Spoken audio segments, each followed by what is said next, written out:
बिस्मिल्लाहिर्रहमानिर्रहीम। अस्सलाम वालेकुम डियर स्टूडेंट्स, मैं हूं आपका मैथमेटिक्स इंस्ट्रक्टर अली अहमद और मैं आपको मैथमेटिक्स बाय अली अहमद में खुशामदीद कहता हूं। और अगर अभी तक आपने मेरा चैनल सब्सक्राइब नहीं किया तो इसको ज़रूर सब्सक्राइब करें और बेल आइकन पे क्लिक करें ताकि मेरे आने वाली हर वीडियो आपको बर वक्त मिल सके। जैसा कि आप जानते हैं कि हम PPSC लेक्चर मैथमेटिक्स के जो पास पेपर्स हैं ये हम डिस्कस कर रहे हैं और इससे पहले हम 2017 और 2015 का जो मैथमेटिक्स का पेपर है PPSC लेक्चर का वो हम कंप्लीट सॉल्व कर चुके हैं। इन तमाम लेक्चर्स के लिंक आपको डिस्क्रिप्शन में मिल जाएंगे, वहां से आप देख सकते हैं।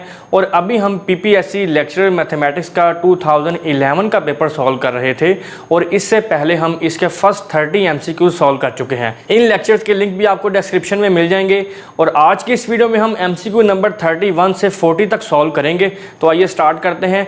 MCQ नंबर 31 में हमारे पास स्टेटमेंट कुछ इस तरह से है, centre of group of quaternions Q8 is of order dash.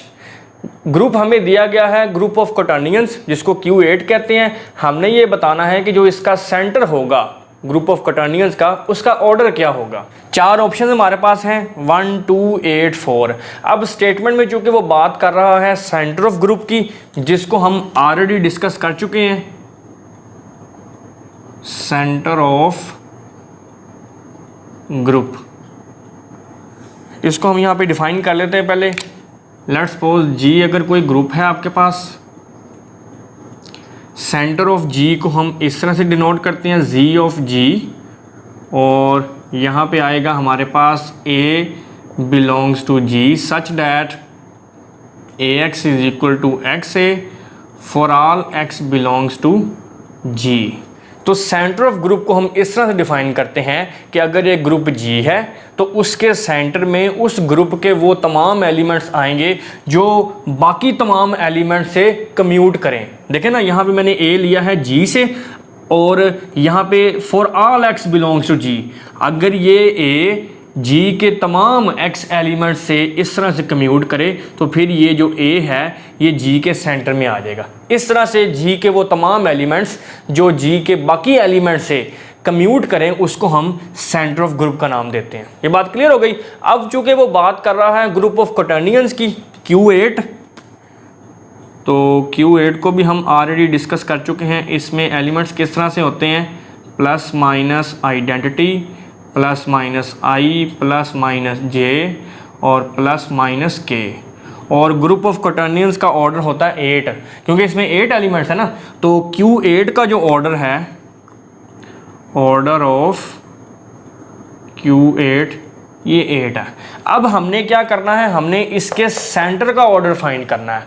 तो Q8 का जब आप सेंटर फाइंड करेंगे तो फिर इसमें ये जो आइडेंटिटी है और ये जो माइनस I है, सिर्फ ये दो एलिमेंट्स आपको ऐसे मिलेंगे जो कम्यूट कर सकते हैं। मतलब इन दोनों को अगर आप I इंटू माइनस I से मल्टीप्लाई करें या माइनस I पहले रख के I को बाद में मल्टीप्लाई करें, दोनों सूरतों में रिजल्ट हमारे पास सेम आएगा।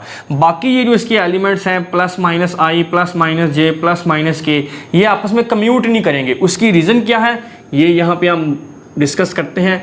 इसकी पोजीशन कुछ इस तरह से होती है, this is I, J and K। और यहाँ पे हमारे पास जो IJ है, IJ ये इक्वल होता है K के, और इसी तरह से जो JK है ये इक्वल होता है I के। और अगर हम बात करें KI की तो ये इक्वल होता है J के।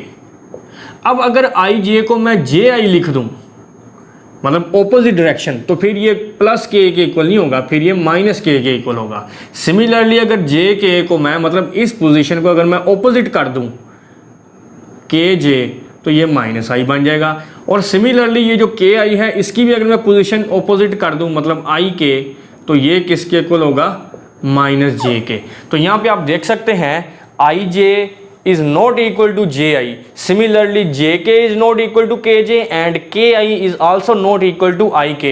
इसका मतलब ये है कि ग्रुप ऑफ कटर्नियंस में इन दो एलिमेंट्स के अलावा बाकी कोई भी एक एलिमेंट हमारे पास ऐसा नहीं है जो कम्यूट कर सके। ये आपके सामने क्लियर है ये पिक्चर।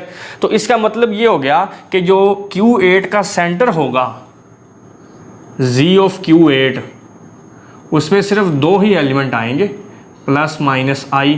क्योंकि यही दो ऐसे एलिमेंट्स हैं जो कम्यूट करते हैं, तो यही दोनों इसके सेंटर से बिलोंग करेंगे। तो चूंकि इसमें दो एलिमेंट्स हैं तो फिर इसका ऑर्डर कितना होगा 2, जो कि इसका बी ऑप्शन करेक्ट है। तो एमसीक्यू नंबर 31 में हमारे पास स्टेटमेंट कुछ इस तरह से थी, centre of group of quaternions Q8 is of order dash. हमने ग्रुप ऑफ क्वाटर्नियंस का जो सेंटर है ना उसका ऑर्डर फाइंड करना था।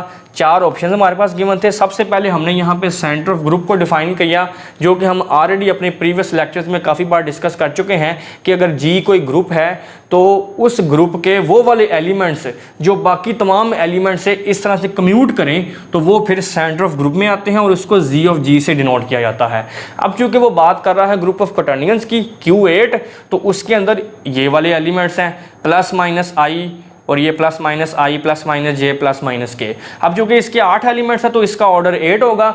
और यहाँ पे अगर आप गौर करें कि इसके ये जो दो एलिमेंट्स हैं प्लस माइनस आई, सिर्फ ये दो ऐसे एलिमेंट्स हैं जो कम्यूट कर सकते हैं, मतलब सिर्फ ये दो एलिमेंट्स ऐसे हैं जो Q8 के सेंटर से बिलोंग करेंगे, इसके सेंटर में जाएंगे। बाकी ये जो लिखे हुए हैं प्लस माइनस आई प्लस माइनस जे प्लस माइनस के, इनमें से कोई भी एलिमेंट ऐसा नहीं है जो कम्यूट करे। उसकी रीज़न मैंने आपको यहाँ पे बता दी है कि आई जे के इक्वल है, तो अगर हम इनकी पोजीशन चेंज कर दें, मतलब जे आई कर दें, तो फिर ये माइनस के हो जाता है। सिमिलरली बाकियों के लिए, तो फिर इसका मतलब ये हो गया कि जो Q8 का सेंटर होगा उसमें सिर्फ ये दो एलिमेंट्स आएंगे प्लस माइनस आई, तो फिर इसका ऑर्डर क्या होगा 2, जो कि इसका बी ऑप्शन करेक्ट था। तो मैं उम्मीद करता हूं कि ये एमसीक्यू आपने अच्छे तरीके से अंडरस्टैंड कर लिया होगा। नेक्स्ट अब हम एमसीक्यू नंबर 32 को डिस्कस करते हैं। इसकी स्टेटमेंट कुछ इस तरह से है, A dot B cross C is not equal to dash. हमने ये बताना है कि ये जो स्केलर ट्रिपल प्रोडक्ट है ये किसके इक्वल नहीं है। 4 ऑप्शन हमारे पास गिवन है। पहली ऑप्शन है A dot C cross B, दूसरी ऑप्शन है A cross B dot C, तीसरी ऑप्शन है B dot into C cross A, और लास्ट ऑप्शन है A dot into A cross B. तो ये तो actually scalar triple product given है, तो इसको हम यहाँ पे डिस्कस करेंगे। Scalar triple product. अब स्केलर ट्रिपल प्रोडक्ट को हम किस तरह से लिखते हैं, A dot B cross C, या हम इसको लिखते हैं ए क्रॉस बी डॉट सी। दोनों का मतलब सेम है। स्केलर ट्रिपल प्रोडक्ट में कोई से दो वेक्टर्स के दरमियान क्रॉस और तीसरे के साथ डॉट आता है, क्योंकि इनकी जो रोटेशन है वो कुछ इस तरह से होती है। This is A B and C. अब ये जो A dot B cross C है इसको हम इस तरह भी डिनोट करते हैं, ए बी सी। रोटेशन पे आपने गौर करना है, ए बी सी। अगर मैं इसको बी से लिखना स्टार्ट करूंगा तो ये होगा बी सी ए, बी सी ए। और इसी तरह से अगर मैं इसको सी से लिखना स्टार्ट करूंगा तो फिर क्या होगा, सी ए बी, सी ए और बी। ये आपने रोटेशन पे गौर करना है कि रोटेशन आपकी सेम रहे।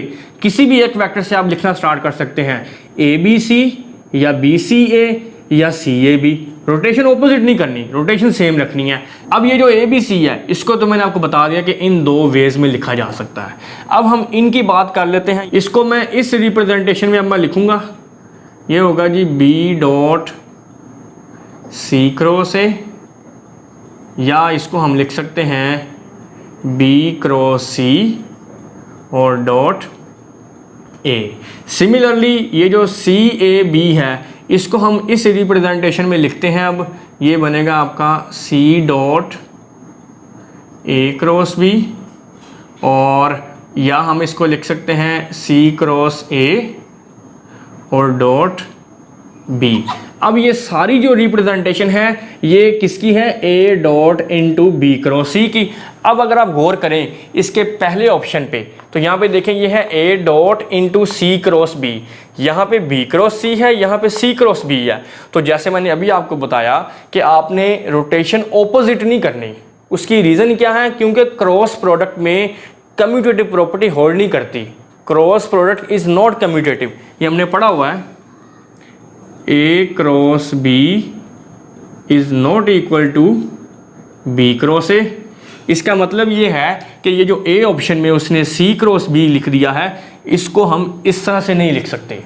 उसने यही पूछा ना कि ये किसके इक्वल नहीं है। अभी आप इसको ज़रा थोड़ी देर के लिए ज़हन में रख लें, ठीक हो गया। अच्छा, उसके बाद ये जो बी ऑप्शन है, this is A cross B dot C.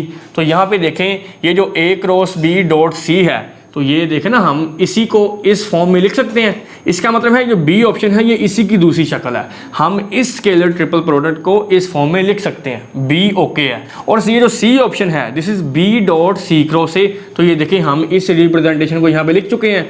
तो इसका मतलब ये है कि ये भी इसी की दूसरी शक्ल है। अब आप इस डी ऑप्शन पे गौर करें, ये है A dot into A cross B. इसमें उसने सी वेक्टर ही गायब कर दिया है। तो इस ऑप्शन में एम्बिग्युइटी है, इसके बारे में हम कुछ नहीं कह सकते। हाँ, लेकिन ये जो ए ऑप्शन है, इसके बारे में हम ये कह सकते हैं कि ये जो A dot B cross C है, ये इसके इक्वल नहीं है। उसकी रीज़न क्या है? क्योंकि जो क्रॉस प्रोडक्ट है ये कम्यूटेटिव नहीं होता। बी क्रॉस सी को हम सी क्रॉस बी नहीं लिख सकते, तो इसलिए फिर इसका ए ऑप्शन करेक्ट होगा। तो एमसीक्यू नंबर 32 में हमारे पास स्टेटमेंट कुछ इस तरह से थी कि स्केलर ट्रिपल प्रोडक्ट गिवन था 3 वेक्टर्स ए बी सी का। हमने ये बताना था कि ये किसके इक्वल नहीं है। तो यहाँ पे हमने इसकी डिफरेंट रिप्रेजेंटेशन को डिस्कस कर लिया कि ये जो स्केलर ट्रिपल प्रोडक्ट है between 3 vectors A B C, इसको हम लिख सकते हैं या तो A dot into B cross C या A cross B dot C. यहाँ मैंने आपको पहले भी बताया कि जब आप 3 वेक्टर्स के दरमियान स्केलर ट्रिपल प्रोडक्ट डिफाइन करते हैं, तो या तो पहले 2 वेक्टर्स के दरमियान क्रॉस और तीसरे के साथ डॉट, या बाद वाले 2 वेक्टर्स के दरमियान क्रॉस और पहले के साथ डॉट, इस तरह से हम इसको रिप्रेजेंट करते हैं। और फिर हमने इसकी जो बाकी रिप्रेजेंटेशन है ये भी देख ली। और यहाँ पे जो पहली ऑप्शन है, इसमें देखिए उसने बी क्रॉस सी को लिखा है सी क्रॉस बी, और ये पॉसिबल नहीं है। उसकी रीज़न मैंने आपको क्या बताई कि जो क्रॉस प्रोडक्ट होता है ये कम्यूटेटिव नहीं होता। A cross B is not equal to B cross A, इसलिए हम बी क्रॉस सी को सी क्रॉस बी नहीं लिख सकते। और यही उसने हमसे पूछा था कि ये किसके इक्वल नहीं है। ए ऑप्शन इसका करेक्ट हो गया। बी ऑप्शन में देखें ए क्रॉस बी डॉट सी है, तो ये तो एक्चुअली इसी की रिप्रेजेंटेशन है, यह मैंने आपको अभी एक्सप्लेन किया। उसके बाद ये जो सी ऑप्शन है, ये है B dot C cross A, ये भी इसी की रिप्रेजेंटेशन है, ये मैंने आपको यहीं पे एक्सप्लेन किया। और ये जो डी ऑप्शन है, इसमें सी वेक्टर ही नहीं है, तो ये एम्बिग्युइटी है इसमें, इस ऑप्शन में, इसके बारे में हम कुछ नहीं कह सकते। तो मैं उम्मीद करता हूं कि एमसीक्यू नंबर 32 आपने अच्छे तरीके से अंडरस्टैंड कर लिया होगा। नेक्स्ट अब हम एमसीक्यू नंबर 33 को डिस्कस करते हैं। इसकी स्टेटमेंट कुछ इस तरह से है, let G be a group then derived group G dash, ये जी डैश है, is dash subgroup of G. Statement में हमारे पास ये गिवन है कि जी अगर कोई ग्रुप है तो उसका जो डिराइव्ड ग्रुप होगा, जिसको हम जी डैश से डिनोट करते हैं, वो जी का कौन सा सब ग्रुप होगा। 4 ऑप्शन हमारे पास हैं, साइक्लिक, एबिलियन, नॉर्मल और नन ऑफ दीज। अब ये स्टेटमेंट में चूंकि उसने टर्म यूज़ की है डिराइव्ड ग्रुप की, जिसको हम ऑलरेडी डिस्कस कर चुके हैं, derived group. Derived group basically group होता है ग्रुप ऑफ कम्यूटेटर्स। अब कम्यूटेटर्स क्या होते हैं ये भी हम अपने प्रीवियस लेक्चर्स में पढ़ चुके हैं। ये किस तरह से फाइंड करते हैं हम, ए कोमा बी, ये 2 एलिमेंट्स हैं ग्रुप जी के, इनको हम किस तरह से फाइंड करते हैं, A B, A inverse, B inverse.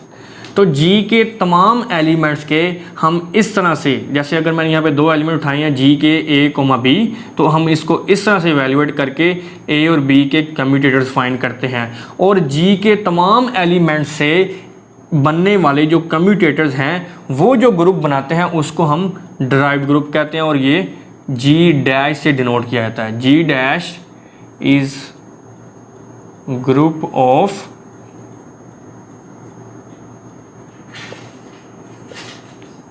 Commutators, और डिराइव्ड ग्रुप का दूसरा नाम है कम्यूटेटिव सब ग्रुप। अब इसके बाद स्टेटमेंट में वो ये कह रहा है कि अगर जी ग्रुप है तो इसका जो डिराइव्ड ग्रुप है ये क्या होगा। इसके लिए हमारे पास एक रिजल्ट है, G dash is a derived group of group G, then it is always normal subgroup of G. Result हमें ये कह रहा है कि जी डैश जो कि एक ड्राइव्ड ग्रुप है ग्रुप जी का, तो वो हमेशा नॉर्मल होगा जी में, ये नॉर्मल सब ग्रुप है। तो फिर यहाँ से क्लियर है इसका कौन सा ऑप्शन करेक्ट होगा, ऑप्शन नंबर सी, जो ड्राइव्ड ग्रुप है वो जी का हमेशा नॉर्मल सब ग्रुप होगा। अब ये जो ए ऑप्शन में उसने कहा है साइक्लिक, इसको भी हम यहाँ पे डिस्कस कर लेते हैं।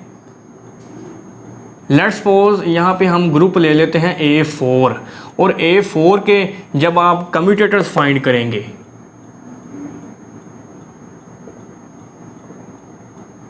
तो वो आपके पास आएगा G डैश V4 के इक्वल। G के जब हम कम्यूटेटर्स फाइंड करते हैं तो जो नया ग्रुप बनता है ड्राइव ग्रुप, उसको हम G डैश ही कहते हैं ना। तो A4 का जो ड्राइव ग्रुप होगा ना वो V4 होगा, और ये हमें पता है V4 इज नॉट साइक्लिक, ये साइक्लिक नहीं है। इसका मतलब है इसकी ए ऑप्शन करेक्ट नहीं हो सकती, क्योंकि स्टेटमेंट में उसने हमसे ये पूछा कि जी अगर एक ग्रुप है तो उसका जो ड्राइव्ड ग्रुप है वो जी में क्या होगा। यहाँ पे हमने देखा कि अगर आप ग्रुप ले लें A4, उसके कम्यूटेटर्स फाइंड करें और उन कम्यूटेटर से बनने वाला जो ड्राइव्ड ग्रुप होगा वो V4 होगा, और V4 के बारे में हमें पता है कि ये साइक्लिक नहीं है, इसलिए इसका ए ऑप्शन करेक्ट नहीं हो सकता। अब दूसरी बात जो उसने की है वो है अबिलियन की, इसको भी हम यहाँ पे डिस्कस कर लेते हैं। अगर हम यहाँ पे ग्रुप लें SN का जो ड्राइव्ड ग्रुप होगा, मतलब ग्रुप ऑफ कम्यूटेटर्स, वो होगा AN, और AN के लिए हमारे पास एक रिजल्ट है, AN is non abelian for all n greater than equal to 4। तो यहाँ पे अगर आप SN कोई ग्रुप लेते हैं उसका जो ड्राइव्ड ग्रुप होगा वो AN होगा, और AN के लिए हमारे पास रिजल्ट है कि AN is non abelian for all n greater than equal to 4। तो इसके मुताबिक फिर इसका जो B ऑप्शन है अबिलियन वो भी करेक्ट नहीं है। तो MCQ नंबर 33 में हमारे पास स्टेटमेंट कुछ इस तरह से थी कि G अगर एक ग्रुप है तो उसका जो ड्राइव्ड ग्रुप है वो G का कौन सा सब ग्रुप होगा। 4 ऑप्शन थी, साइक्लिक सब ग्रुप, अबिलियन सब ग्रुप, नॉर्मल सब ग्रुप या नन ऑफ दीज। सबसे पहले हमने यहाँ पे बात की ड्राइव्ड ग्रुप की। ड्राइव्ड ग्रुप को हम ऑलरेडी अपने प्रीवियस लेक्चर्स में काफ़ी बार डिस्कस कर चुके हैं कि किसी भी ग्रुप का जब आप ड्राइव्ड ग्रुप फाइंड करते हैं तो वो एक्चुअली होता है उस ग्रुप के तमाम कम्यूटेटर्स के इक्वल। हम किसी ग्रुप के तमाम कम्यूटेटर्स इस तरह से फाइंड करते हैं। अगर A और B 2 एलिमेंट्स हैं ग्रुप G के तो हम उसको इस तरह से वैल्यूएट करेंगे AB into A inverse B inverse, और इस तरह से हम G के तमाम एलिमेंट्स के लिए ये कम्यूटेटर्स फाइंड करते हैं, और ये तमाम कम्यूटेटर्स मिलके क्या बनाते हैं, ड्राइव्ड ग्रुप, जिसको हम G डैश से डिनोट करते हैं। और यहाँ पे हमारे पास एक रिजल्ट है कि अगर G डैश एक ड्राइव्ड ग्रुप है ग्रुप G का तो वो हमेशा G में नॉर्मल सब ग्रुप होगा। तो फिर इसके मुताबिक इसका कौन सा ऑप्शन करेक्ट होगा, ऑप्शन नंबर सी। और ये जो इसकी ऑप्शन नंबर A है साइक्लिक, इसके लिए मैंने यहाँ पे एक ग्रुप लिया है A4। इसके जब हम कम्यूटेटर्स फाइंड करेंगे, मतलब A4 का जो हम ड्राइव्ड ग्रुप फाइंड करेंगे वो होगा V4, और V4 जो है वो नॉट साइक्लिक है, V4 साइक्लिक ग्रुप नहीं है, इसलिए फिर ये जो A ऑप्शन है ये इसका करेक्ट नहीं हो सकता। ठीक है जी। उसके बाद B ऑप्शन हमारे पास है अबिलियन।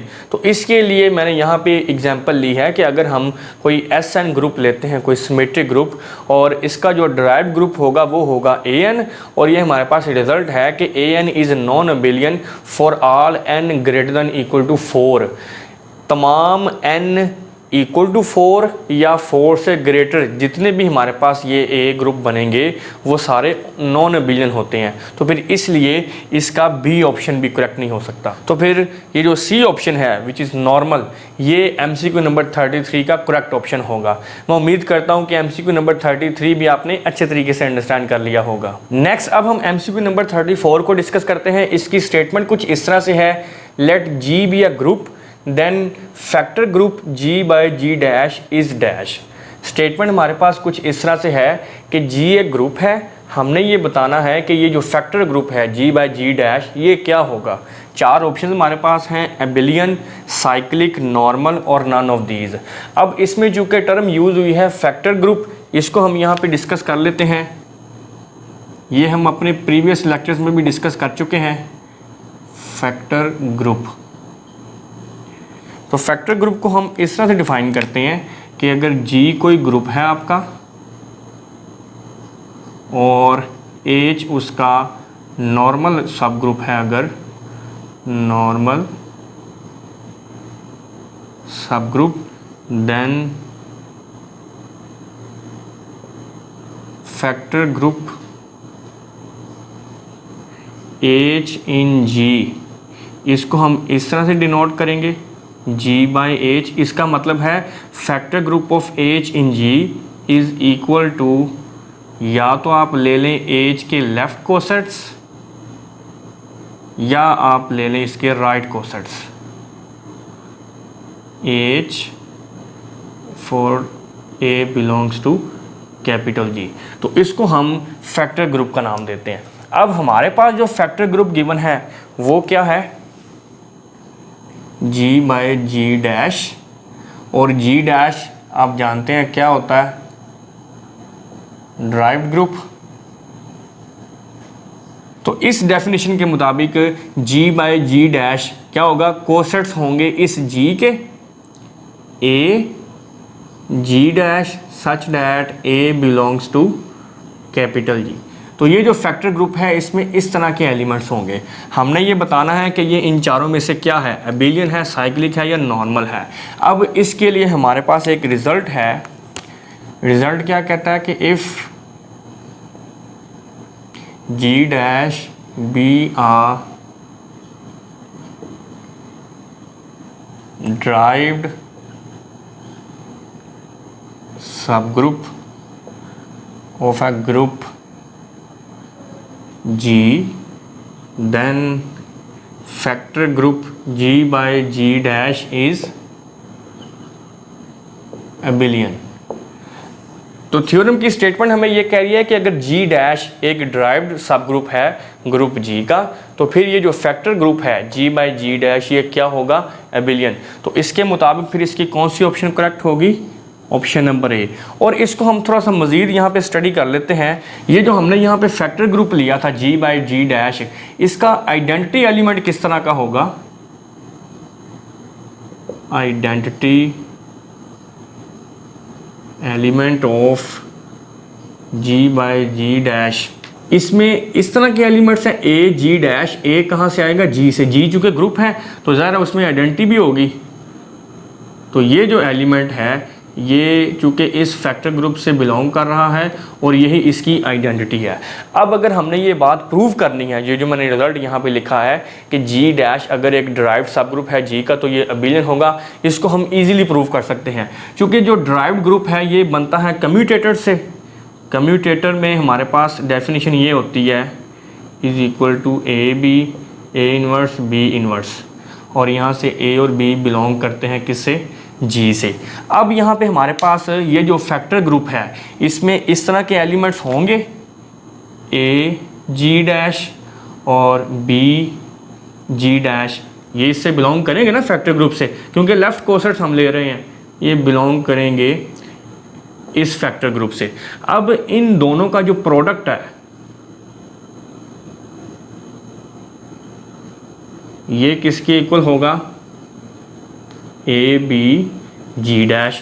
क्यों, क्योंकि जो G डैश है ये इस ग्रुप की आइडेंटिटी है, आइडेंटिटी एलिमेंट है, तो फिर इसके मुताबिक इसको हम इस तरह से लिख सकते हैं। अब यहाँ तक क्लियर हो गया। अब हम ये प्रूव करते हैं कि ये जो फैक्टर ग्रुप है G/G डैश ये एबिलियन होता है। और एबिलियन के लिए हम ये कंडीशन पढ़ चुके हैं कि अगर आपके पास commutators A B A inverse B inverse identity के इक्वल आए for all A B belongs to G, मतलब किसी ग्रुप के तमाम एलिमेंट्स के जो कम्यूटेटर्स हैं वो आइडेंटिटी के इक्वल आए, तो फिर हम ये कहते हैं कि G जो है वो एबिलियन है। ये हम ऑलरेडी चीज़ें पढ़ चुके हैं। अब मैंने ये प्रूव करना है कि ये जो फैक्टर ग्रुप है ये भी एबिलियन है, और ये जो दो एलिमेंट्स हमने उठाए थे इस फैक्टर ग्रुप से जिसको हमने एबिलियन प्रूव करना है, इनको हम यहाँ पे ले लेते हैं और इन पे कम्यूटेटर की डेफिनेशन अप्लाई करते हैं A G dash B G dash.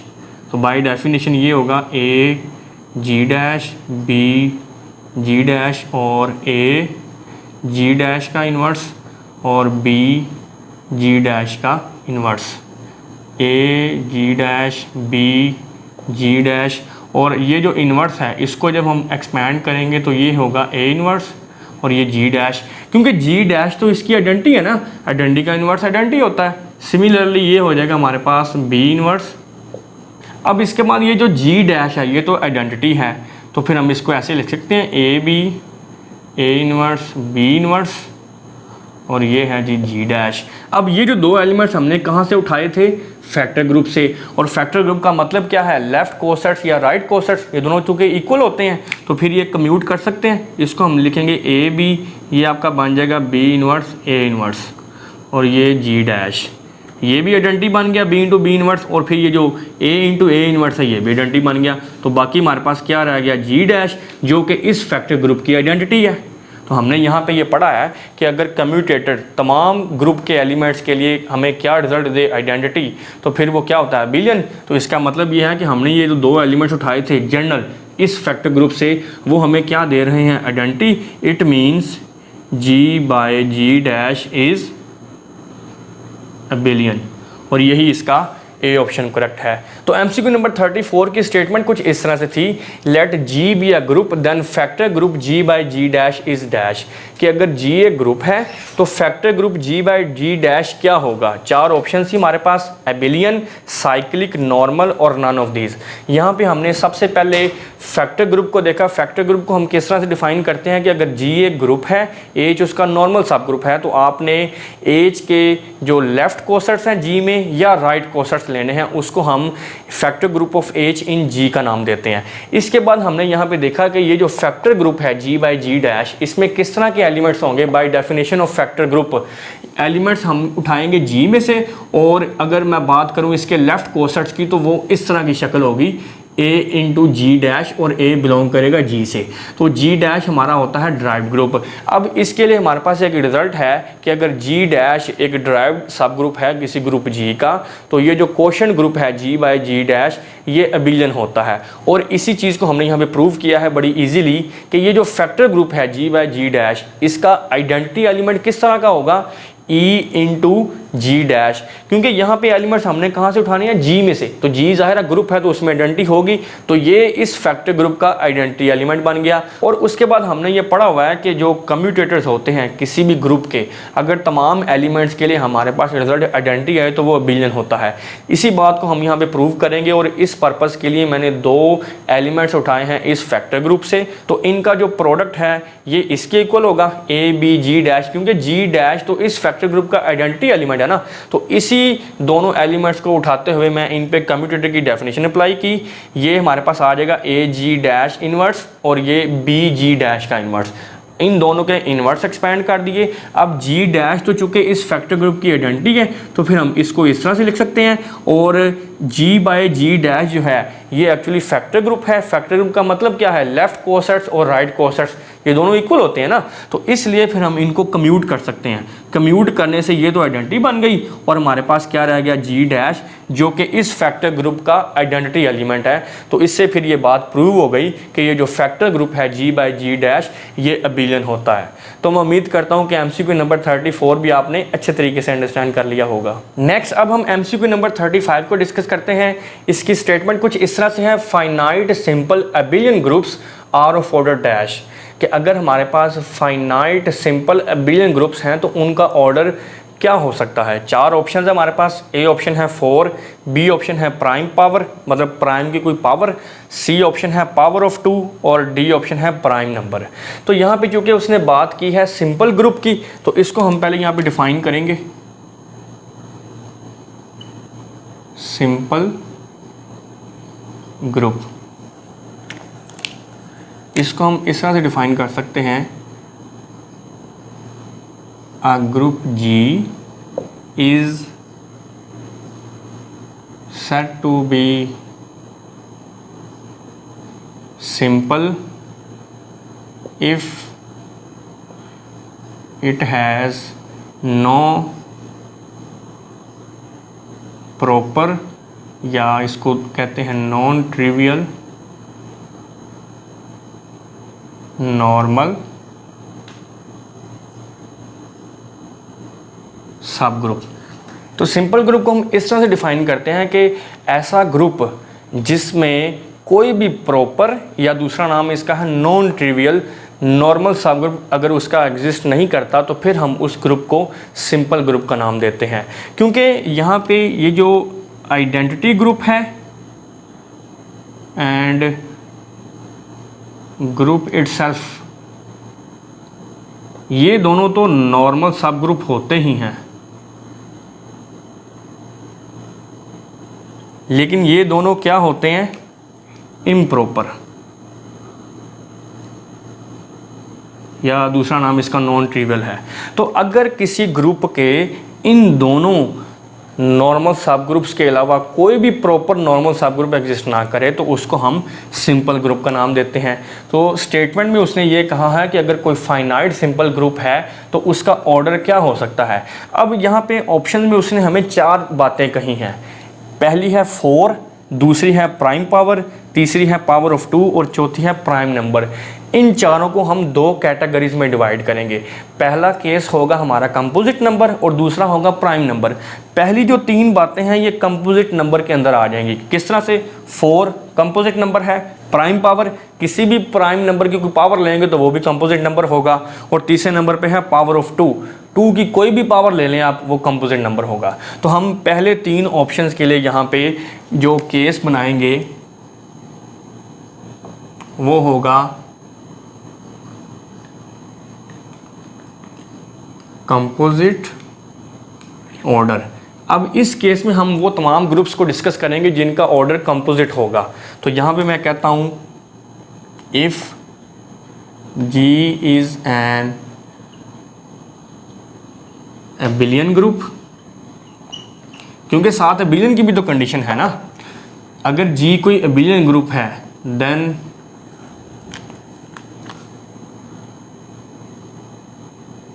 Converse of Lagrange theorem. यहाँ पे अब लैग्रांज थ्योरम का कन्वर्स अप्लाई होगा।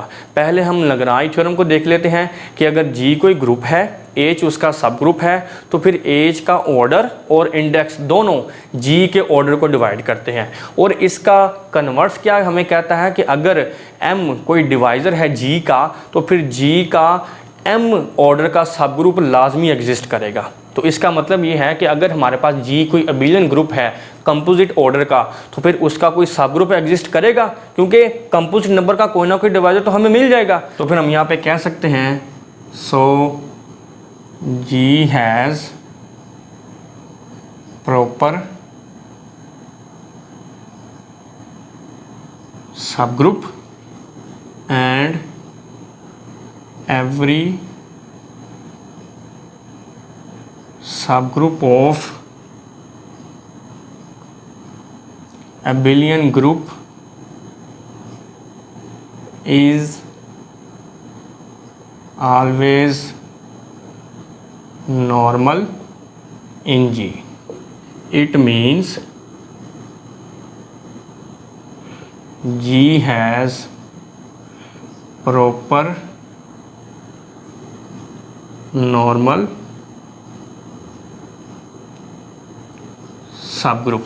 देखिए केस 1 को मैं रिपीट कर रहा हूँ। केस 1 में हमने वो वाले ग्रुप्स लिए हैं जिनका ऑर्डर होगा कंपोजिट। तो मैंने ये कहा है कि अगर G एक एबिलियन ग्रुप है कंपोजिट ऑर्डर का, तो फिर जो लैग्रांज थ्योरम का कन्वर्स है वो ये है कि अगर M कोई नंबर डिवाइज़र है G का, तो फिर G का M ऑर्डर का ही कोई सब ग्रुप लाजमी एग्जिस्ट करेगा, क्योंकि हम बात कर रहे हैं एबिलियन ग्रुप में, और एबिलियन ग्रुप में लैग्रांज थ्योरम का कन्वर्स होल्ड करता है। सो G हैज़ प्रॉपर सब ग्रुप एंड एवरी सब group of abelian group is always normal in G। ये हमने थ्योरम पढ़ा हुआ है कि अगर हमारे पास कोई एबिलियन ग्रुप है तो उसका हर सब ग्रुप उसमें क्या होता है, नॉर्मल। और इसका मतलब ये हो गया कि G के अंदर प्रॉपर नॉर्मल सब ग्रुप एग्जिस्ट कर गया है। जबकि हमने सिंपल ग्रुप में क्या देखा था कि ऐसा ग्रुप जिसका कोई भी प्रॉपर नॉर्मल सब ग्रुप एग्जिस्ट ना करे उसको हम सिंपल कहते हैं। इसका मतलब ये हो गया कि हर वो एबिलियन ग्रुप जिसका ऑर्डर कंपोजिट होगा वो सिंपल ग्रुप नहीं हो सकता। ठीक हो गया। अब ये जो केस 2 है हमारा उसकी बात कर लेते हैं। केस 2 में हम बात करेंगे प्राइम नंबर की। इसमें हमने ऐसे एबिलियन ग्रुप्स लेने हैं जिनका ऑर्डर कोई प्राइम नंबर होगा। Let G be an abelian group of prime order, then it has only two divisors, one and prime number itself। देखें, अगर हम एक ऐसा एबिलियन ग्रुप लेते हैं जिसका ऑर्डर कोई प्राइम नंबर है तो फिर उसके सिर्फ दो ही डिवाइजर्स होंगे, एक 1 और एक वो प्राइम नंबर खुद। तो जब इसके दो ही डिवाइजर्स हैं तो फिर इसके जो नॉर्मल सब ग्रुप एग्जिस्ट करेंगे वो भी सिर्फ दो ही होंगे। कौन कौन से? एक आइडेंटिटी ग्रुप और एक वो ग्रुप खुद इटसेल्फ। तो ये दोनों तो हमने अभी देखा है, ये दोनों क्या हैं? इम्प्रॉपर नॉर्मल सब ग्रुप्स हैं। इसका मतलब ये हो गया कि हर वो एबिलियन ग्रुप जिसका ऑर्डर प्राइम होगा वो सिंपल ग्रुप होगा, क्योंकि सिर्फ प्राइम नंबर की सूरत में ही उसका कोई भी प्रॉपर या नॉन ट्रिवियल नॉर्मल सब ग्रुप एग्जिस्ट नहीं कर रहा। दो नॉर्मल सब ग्रुप्स एग्जिस्ट कर रहे हैं लेकिन वो दोनों क्या हैं? इम्प्रॉपर हैं। तो इसके मुताबिक फिर इसकी कौन सी ऑप्शन करेक्ट होगी?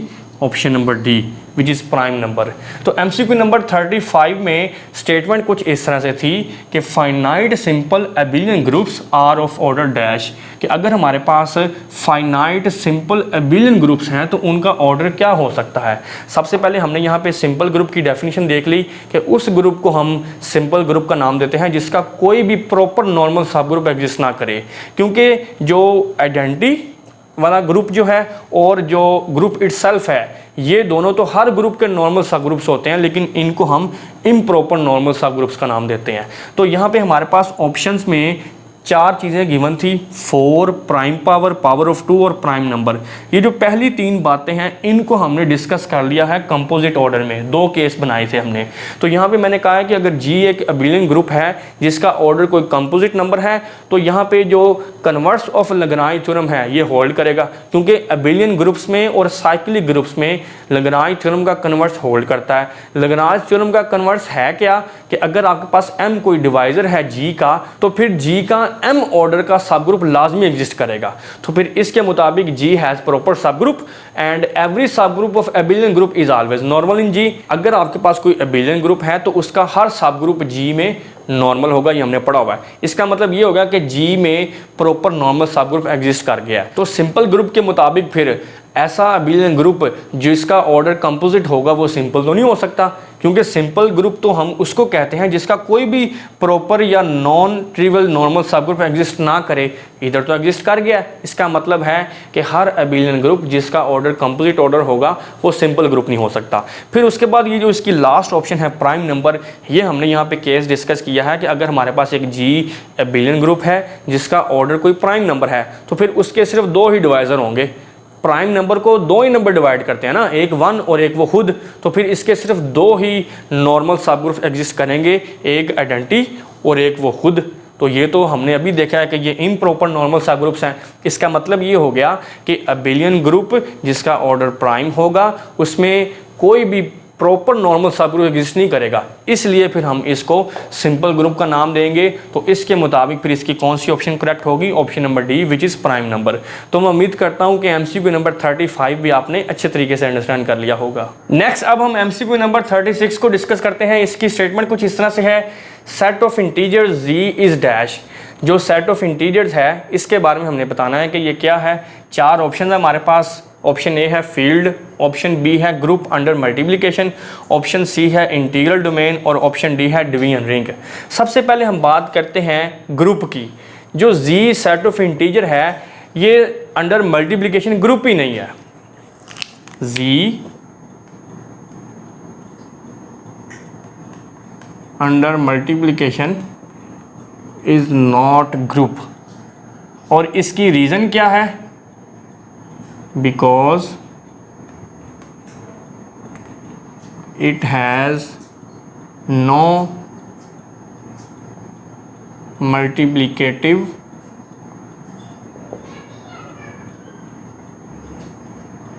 इन्वर्सेस।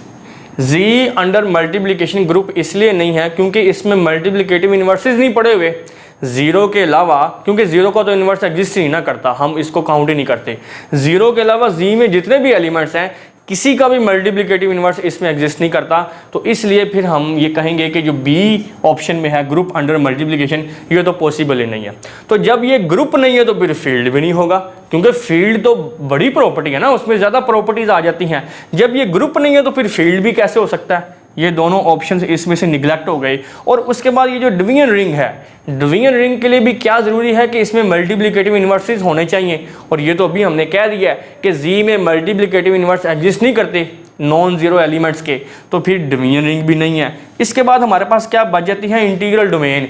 इंटीग्रल डोमेन को हम ऑलरेडी डिस्कस कर चुके हैं। Integral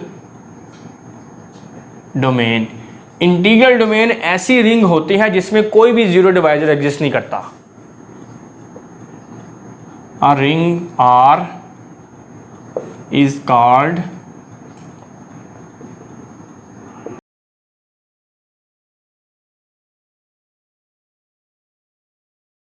if it has no zero divisor. तो ऐसा रिंग जिसमें कोई भी जीरो डिवाइजर एग्जिस्ट ना करे उसको हम इंटीग्रल डोमेन का नाम देते हैं। जीरो डिवाइजर आप जानते हैं, अगर दो हमारे पास नॉन जीरो नंबर्स हैं उनका प्रोडक्ट अगर जीरो के इक्वल आ जाए तो उसको हम जीरो डिवाइजर कहते हैं। तो जी में अभी हमने कहा है कि हमारे पास मल्टीप्लिकेटिव इन्वर्स नहीं है, और जी में ऐसे कोई भी दो एलिमेंट्स हमें नहीं मिलेंगे जिनका प्रोडक्ट जीरो हो और वो दोनों नॉन जीरो हो। तो फिर इसलिए हम ये कह सकते हैं जी जो सेट ऑफ इंटीजर्स है ये इंटीग्रल डोमेन है। तो एमसीक्यू नंबर 36 में हमारे पास स्टेटमेंट कुछ इस तरह से थी कि जो सेट ऑफ इंटीजर्स है इसके बारे में हमने बताना था कि ये क्या है। इसकी जो ऑप्शन ए है ये है फील्ड। फील्ड से पहले हमने बात की ग्रुप की, तो चूंकि जी अंडर मल्टीप्लिकेशन ग्रुप ही नहीं है, क्यों? क्योंकि इसमें मल्टीप्लिकेटिव इन्वर्सेस नहीं है। तो जब ये अंडर मल्टीप्लिकेशन ग्रुप नहीं है तो फिर ये फील्ड भी नहीं हो सकता, क्योंकि फील्ड में तो ग्रुप से ज़्यादा प्रॉपर्टीज़ है ना। तो जब ये ग्रुप की प्रॉपर्टीज़ को ही सेटिस्फाई नहीं कर रहा तो फिर ये फील्ड की प्रॉपर्टीज़ को भी सेटिस्फाई नहीं करेगा। इसका मतलब है ये दोनों ऑप्शंस इसमें से एलिमिनेट हो गए। उसके बाद हम बात कर लेते हैं डिवीजन रिंग की। तो डिवीजन रिंग के लिए भी ज़रूरी है कि इसमें मल्टीप्लिकेटिव इन्वर्सेस होने चाहिए। तो ये तो अभी हमने कह दिया कि जी जो सेट ऑफ इंटीजर्स है उसमें मल्टीप्लिकेटिव इन्वर्स एग्जिस्ट नहीं करते नॉन जीरो एलिमेंट्स के, तो इसलिए फिर ये डिवीजन रिंग भी नहीं है। बाकी हमारे पास ऑप्शन बच जाती है इंटीग्रल डोमेन की। इंटीग्रल डोमेन को हमने यहाँ पे डिफाइन किया कि ये ऐसी रिंग होती है जिसमें कोई भी जीरो डिवाइजर एग्जिस्ट नहीं करता। तो जी जो कि सेट ऑफ इंटीजर है इसमें हमारे पास ऐसे कोई भी दो नॉन जीरो एलिमेंट्स एग्जिस्ट नहीं करते जिनका प्रोडक्ट जीरो के इक्वल हो। It means G has no zero divisor, so we can say that G is integral domain. तो मैं उम्मीद करता हूँ कि एमसीक्यू नंबर 36 भी आपने अच्छे तरीके से अंडरस्टैंड कर लिया होगा। नेक्स्ट अब हम बात करते हैं एमसीक्यू नंबर 37 की। इसकी स्टेटमेंट कुछ इस तरह से है, set of integers G is dash of set of rationals Q. हमने ये बताना है कि ये जो सेट ऑफ इंटीजर्स है ये सेट ऑफ रैशनल्स में क्या है। चार ऑप्शन हमारे पास हैं, प्राइम आइडियल, सब रिंग, मैक्सिमल आइडियल और नन ऑफ दीज। अब इसमें सबसे पहले हम बात करेंगे आइडियल्स की, प्राइम आइडियल पे बाद में जाएंगे। पहले मैं बात करता हूँ आइडियल की, ये हम ऑलरेडी डिस्कस कर चुके हैं। आइडियल को हम इस तरह से डिफाइन करते हैं कि लेट्स सपोज आर हमारे पास एक रिंग है और आई इसका कोई सबसेट है। तो आई उस सूरत में आर का आइडियल होगा, I is ideal of are जब ये दो कंडीशंस को सेटिस्फाई करे। पहली कंडीशन क्या है कि आप दो एलिमेंट उठाएं आई में से, दोनों का सब्ट्रैक्शन आई से बिलोंग करना चाहिए, और दूसरी कंडीशन ये है कि आप एक एलिमेंट उठाना है आई में से और एक एलिमेंट उठाना है आपने आर में से जो रिंग है, और ए आर और आर ए ये दोनों अगर बिलोंग करते हैं आई से तो फिर हम ये कहेंगे आई जो कि आर का सबसेट था ये अब इसका आइडियल बन गया। ये बात क्लियर हो गई। तो प्राइम आइडियल को हम इस तरह से डिफाइन करेंगे कि अगर आर हमारे पास कोई कम्यूटेटिव रिंग है, कम्यूटेटिव रिंग और ए इसका कोई प्रॉपर आइडियल है, प्रॉपर आइडियल। अब ए आर का प्राइम आइडियल कब होगा? A is prime ideal of R if, पहली कंडीशन क्या है कि ए आर के इक्वल नहीं होना चाहिए। दूसरी कंडीशन ये है कि अगर आप दो एलिमेंट उठाते हैं, कौन कौन से, लेट्स सपोज ए और बी आर से, तो इनका प्रोडक्ट ए से बिलोंग करना चाहिए। दिस इम्प्लाइज या तो ए बिलोंग करेगा ए से, कैपिटल ए से जो हमने प्रॉपर आइडियल उठाया है, या बी इससे बिलोंग करेगा। तो इस सूरत में फिर हम ये कहेंगे कि A is a prime ideal of R. अब उसके बाद हम बात करते हैं सब रिंग की। इसको हम इस तरह से डिफाइन करेंगे, लेट्स सपोज हमारे पास दो रिंग्स हैं, एक ए और दूसरी है बी, आर टू रिंग्स, और अगर ए कंटेन कर रहा है बी में, मतलब ए बी का सबसेट है, तो फिर हम ये कह सकते हैं सो ए is sub ring of B. तीसरे नंबर पे यहाँ पे हमारे पास है मैक्सिमल आइडियल। मैक्सिमल आइडियल को हम ऑलरेडी अपने प्रीवियस लेक्चर्स में डिस्कस कर चुके हैं। मैक्सिमल आइडियल, इसको हम इस तरह से डिफाइन करते हैं कि लेट्स सपोज आर हमारे पास कोई रिंग है और आई इसका कोई आइडियल है, और अगर आई कंटेन कर जाए आर में और आई और आर के दरमियान ऐसा कोई भी प्रॉपर आइडियल एग्जिस्ट ना करे जो आई को अपने अंदर कंटेन करे, तो फिर उस सूरत में हम ये कहेंगे कि ये जो आई है ये आर का मैक्सिमल आइडियल है। ठीक हो गया। अब हम वापस चलते हैं अपनी स्टेटमेंट पे। स्टेटमेंट में वो ये कह रहा है कि जो सेट ऑफ इंटीजर्स है ये क्यू में क्या है। हम इसको प्राइम आइडियल चेक करने से पहले आइडियल की कंडीशन इस पर सेटिस्फाई करवाने की कोशिश करते हैं। हमने ये चेक करना है कि क्या जी क्यू में आइडियल है। इस पर्पज़ के लिए मैं दो एलिमेंट उठाता हूँ जी में से, लेट्स सपोज एक मैंने 2 ले लिया, एक 3 ले लिया, जो जी से बिलोंग करते हैं। अब इन दोनों का सब्ट्रैक्शन इस कंडीशन के मुताबिक तो जी से बिलोंग करेगा। मैं दूसरी कंडीशन चेक करता हूँ, इसमें देखें 2 हमने उठाया है जी में से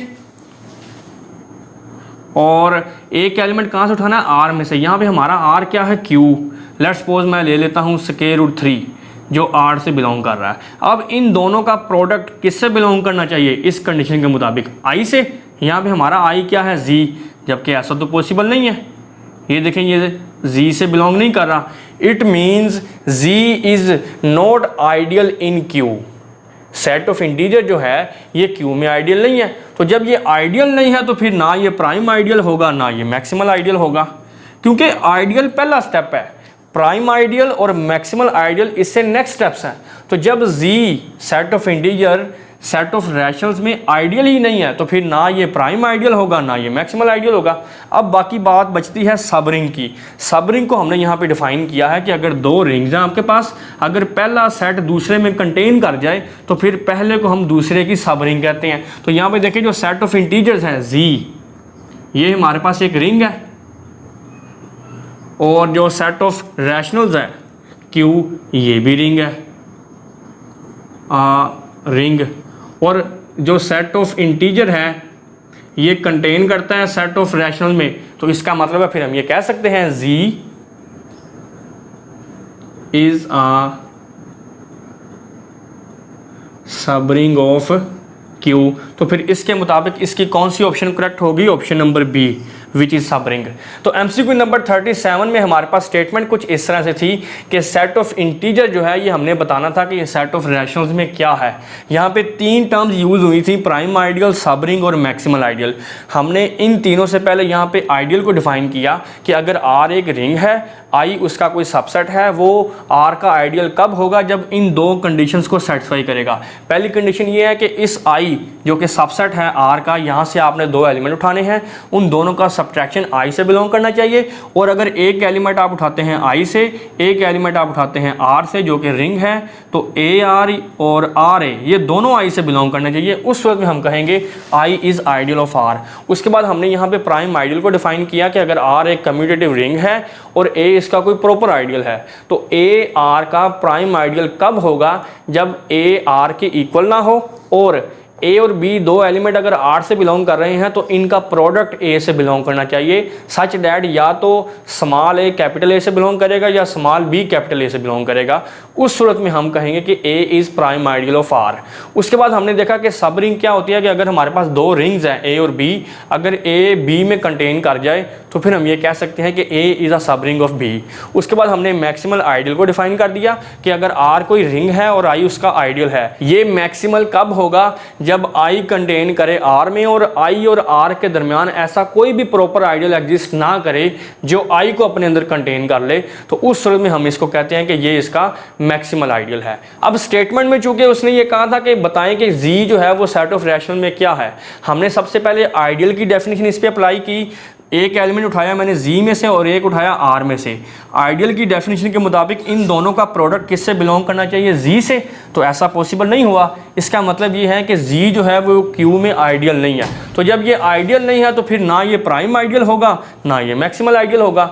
फिर हमने सब रिंग की जो डेफिनेशन देखी है उसके मुताबिक जी भी रिंग है और क्यू भी रिंग है, और जी जो है वो क्यू में कंटेन भी करता है, तो इसलिए फिर हम ये कह सकते हैं जी इज़ अ सब रिंग ऑफ क्यू, जो कि इसका बी ऑप्शन करेक्ट है। तो मैं उम्मीद करता हूँ कि एमसीक्यू नंबर 37 भी आपने अच्छे तरीके से अंडरस्टैंड कर लिया होगा। नेक्स्ट अब हम एमसीक्यू नंबर 38 को सॉल्व करते हैं। सिंपल सा ही एमसीक्यू है। इसकी स्टेटमेंट कुछ इस तरह से है, solution set of the equation हमारे पास है 1 + cos x = 0। Trigonometric equation given है, हमने इसका सोल्यूशन फाइंड करना है। ये चार ऑप्शन हमारे पास हैं। इक्वेशन मैं यहाँ पे लिख लेता हूँ, 1 + cos x = 0। मैथमेटिक्स का जो फर्स्ट ईयर का कोर्स है उसका जो लास्ट चैप्टर है, चैप्टर नंबर 14, उसमें हम ये काम कर चुके हैं। इसको सॉल्व करेंगे, 1 दूसरी तरफ जाके नेगेटिव हो जाएगा, और हम ये जानते हैं कि cos की वैल्यू -1 कहाँ पे होती है? 180 पे। और cos जो ट्रिग्नोमेट्रिक फंक्शन है उसका पीरियड क्या होता है? 2 पाई। तो अब हम क्या करेंगे, इस पाई में ऐड कर देंगे 2n पाई।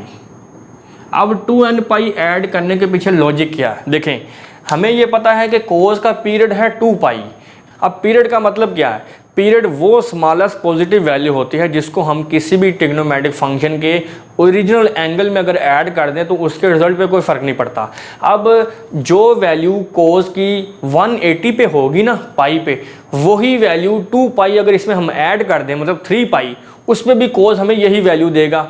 सिमिलरली 3 पाई में जब आप फिर 2 पाई ऐड कर देंगे, मतलब 5 पाई, तो फिर भी हमारे पास cos की वैल्यू -1 ही आएगी। इसका मतलब ये है कि पाई में हम जितने मर्जी 2 पाई ऐड करते जाएं, हमेशा हमें आंसर क्या मिलेगा? -1। इसलिए हम इसमें 2n पाई ऐड कर रहे हैं, और यहाँ पे जो n है ये बिलोंग करता है सेट ऑफ इंटीजर से, क्योंकि हमने इस इक्वेशन का सोल्यूशन सेट बताना है। और सोल्यूशन सेट का मतलब ये होता है वो तमाम x की वैल्यूज़ जो इस इक्वेशन को सेटिस्फाई करें। तो ये जो यहाँ पे वैल्यूज़ मैंने लिखी हैं पाई + 2n पाई, ये तमाम वैल्यूज़ इस इक्वेशन को सेटिस्फाई करेंगी, और यही फिर इस इक्वेशन का सोल्यूशन सेट होगा। तो फिर इसके मुताबिक इसका कौन सा ऑप्शन करेक्ट होगा? Option number A. तो एमसीक्यू नंबर 38 में हमारे पास एक ट्रिग्नोमेट्रिक इक्वेशन गिवन थी जिसका हमने सोल्यूशन सेट फाइंड करना था। इसको वेरी इजीली हमने सॉल्व कर लिया है। 1 इधर जाके नेगेटिव हो गया।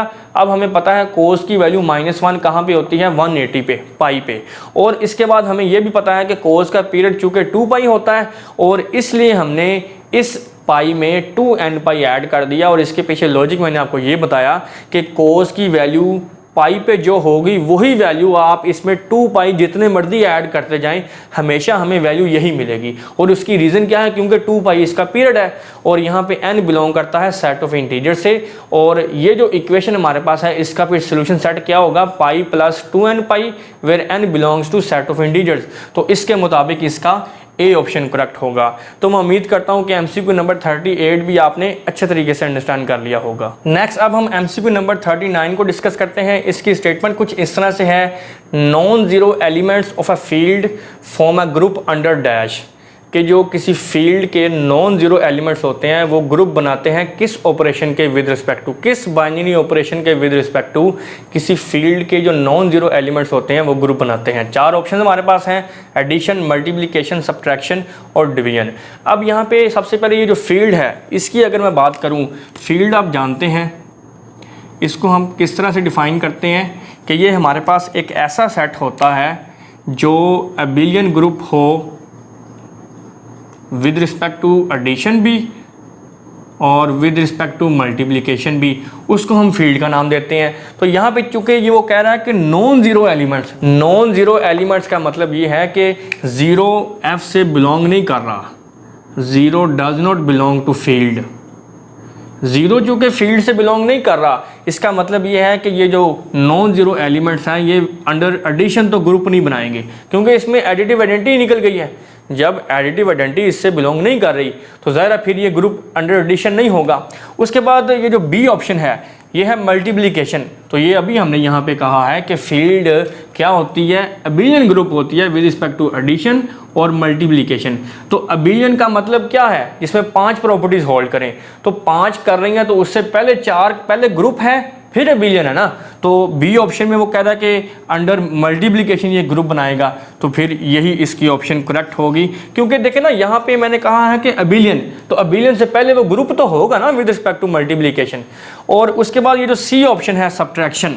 अब ये जो नॉन जीरो एलिमेंट्स हैं फील्ड के वो अंडर सब्ट्रैक्शन ग्रुप नहीं बनाते। उसकी रीज़न क्या है कि ये जो सब्ट्रैक्शन है ये एसोसिएटिव नहीं होती। यहाँ पे हम देख लेते हैं, लेट्स सपोज 1 -2 -3, इसको आप सॉल्व करें, ये क्या आएगा हमारे पास -1 -3 इज इक्वल टू -4। और अगर मैं इसको चेंज कर दूं, एसोसिएटिविटी चेक कर रहे हैं ना हम, ये 1 माइनस ये क्या होगा -1 और ये हमारे पास आंसर आएगा 2। तो यहाँ पे आप देख सकते हैं कि जो सब्ट्रैक्शन का ऑपरेशन है उसमें एसोसिएटिविटी होल्ड नहीं करती। इसका मतलब ये है कि जो नॉन जीरो एलिमेंट्स हैं फील्ड के वो अंडर सब्ट्रैक्शन ग्रुप नहीं बनाएंगे। सिमिलरली जो डिवीजन है ये भी एसोसिएटिव नहीं होती। यहाँ पे आप देख लें, लेट्स सपोज 2 एलिमेंट उठाता हूँ मैं, 2/3 को जब आप डिवाइड करेंगे 1 पे तो हमारे पास आंसर आएगा 2/3। इसी तरह से अगर मैं 1 को डिवाइड करता हूँ 2/3 से तो इसका आंसर हमारे पास आएगा 3/2। तो यहाँ पे आप देख सकते हैं कि जो डिवीजन है ये भी एसोसिएटिव नहीं है। तो एमसीक्यू नंबर 39 में हमारे पास स्टेटमेंट कुछ इस तरह से थी कि non zero elements of a field form a group under dash, कि किसी भी फील्ड के जो नॉन जीरो एलिमेंट्स होते हैं वो किस बाइनरी ऑपरेशन के तहत ग्रुप बनाते हैं। पहला ऑप्शन यहाँ पे था एडिशन, जबकि फील्ड की डेफिनेशन में हम ये देख चुके हैं कि ये विद रिस्पेक्ट टू एडिशन और विद रिस्पेक्ट टू मल्टीप्लिकेशन ये अबिलियन ग्रुप होता है। और यहाँ पे चूंकि वो बात कर रहा है नॉन जीरो एलिमेंट्स की, तो जीरो तो पहले इससे निकल गया, तो जब जीरो इसमें से निकल गया मतलब एडिटिव आइडेंटिटी इसमें नहीं पड़ी हुई, तो फिर ये अंडर एडिशन ग्रुप नहीं बन सकता। फिर ये जो बी ऑप्शन है ये है मल्टीप्लिकेशन। यहाँ पे अभी हमने कहा है कि ये अंडर मल्टीप्लिकेशन अबिलियन है, तो जब ये अबिलियन है तो ग्रुप तो पहले होगा। और स्टेटमेंट में उसने यही कहा है कि वो किस बाइनरी ऑपरेशन के तहत ग्रुप है, तो ये मल्टीप्लिकेशन, इसका बी ऑप्शन करेक्ट है। और तीसरी ऑप्शन है सब्ट्रैक्शन की। सब्ट्रैक्शन का जो ऑपरेशन है ये एसोसिएटिव नहीं होता। यहाँ पे हमने काउंटर एग्जांपल भी ले लिया कि अगर हम यहाँ पे 3 एलिमेंट्स ले लें 1 -2 और -3, यहाँ पे देखें अगर मैं पहले इन दोनों पे ब्रैकेट रखूँ तो हमारे पास आंसर -4 आएगा, और अगर मैं इसको चेंज कर दूँ तो आंसर 2 आएगा। इसका मतलब ये होगा कि जो एसोसिएटिव प्रॉपर्टी है वो अंडर सब्ट्रैक्शन होल्ड नहीं कर रही, तो फिर जो नॉन जीरो एलिमेंट्स हैं फील्ड के वो अंडर सब्ट्रैक्शन ग्रुप नहीं बनाएंगे। और लास्ट में हमारे पास है डिवीजन। डिवीजन भी हमने देख लिया कि ये एसोसिएटिव नहीं होती। पहले 2/3 को 1 पे डिवाइड किया, आंसर 2/3, और जब 1 को डिवाइड किया 2/3 पे तो ये आंसर आ गया 3/2। इट मीन्स जो नॉन जीरो एलिमेंट्स हैं फील्ड के ये अंडर डिवीजन भी ग्रुप नहीं बनाएंगे। और फिर जो बी ऑप्शन हमारे पास बाकी बचती है अंडर मल्टीप्लिकेशन, ये हमने फील्ड की डेफिनेशन से ही देख लिया है कि ये अबिलियन ग्रुप होता है अंडर एडिशन भी और अंडर मल्टीप्लिकेशन भी। तो फिर अगर ये अबिलियन है तो फिर उससे पहले ये ग्रुप तो होगा अंडर मल्टीप्लिकेशन, तो इसलिए फिर इसका बी ऑप्शन करेक्ट है। तो मैं उम्मीद करता हूँ कि एमसीक्यू नंबर 39 भी आपने अच्छे तरीके से अंडरस्टैंड कर लिया होगा। नेक्स्ट अब हम आज के इस लेक्चर का लास्ट एमसीक्यू डिस्कस करते हैं। एमसीक्यू नंबर 40, इसकी स्टेटमेंट कुछ इस तरह से है, let Q be the set of rational numbers, Q set of rational numbers है, then Q of square root 3 which is equal to a plus B square root 3 such that a b belongs to q is a vector space over q। Q of square root 3 एक vector space है q पे और इसमें elements किस तरह के हैं, a plus B square root 3 with dimension dash. हमने Q ऑफ स्क्वायर रूट 3 की डायमेंशन फाइंड करनी है। 4 ऑप्शन हमारे पास हैं 1 2 3 4। अब यहाँ पे देखें ये जो Q ऑफ स्क्वायर रूट 3 है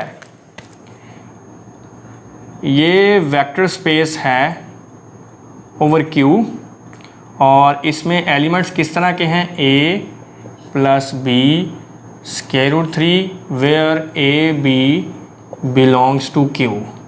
अब आप देखें इसमें वेक्टर्स कौन कौन से हैं, यहाँ पे 1 है ना, तो 1 और स्क्वायर रूट 3 ये बिलोंग कर रहे हैं vector space Q of square root 3 से और यहाँ पे स्केलर्स क्या क्या हैं, A और B जो कि आए हैं Q में से। अब ये जो Q ऑफ स्क्वायर रूट 3 है वेक्टर स्पेस, इसके जितने भी एलिमेंट्स होंगे तमाम एलिमेंट्स को हम 1 और स्क्वायर रूट 3 को लीनियर कॉम्बिनेशन में लिखते हुए हर एलिमेंट को रिप्रेजेंट कर सकते हैं। तो फिर हम यहाँ पे ये कहेंगे कि every element of Q of square root 3 जो कि हमारी वेक्टर स्पेस है can be written as linear combination of 1 and square root 3। देखें ना, Q ऑफ स्क्वायर रूट 3 जो कि वेक्टर स्पेस है उसके तमाम एलिमेंट्स को हम इन दो नंबर्स को यूज़ करते हुए इनके लीनियर कॉम्बिनेशन की शक्ल में लिख सकते हैं। तो यहाँ पे चूँकि 2 एलिमेंट्स हैं तो फिर इसलिए इस वेक्टर स्पेस की डायमेंशन क्या होगी, 2 विच इज़ बी ऑप्शन।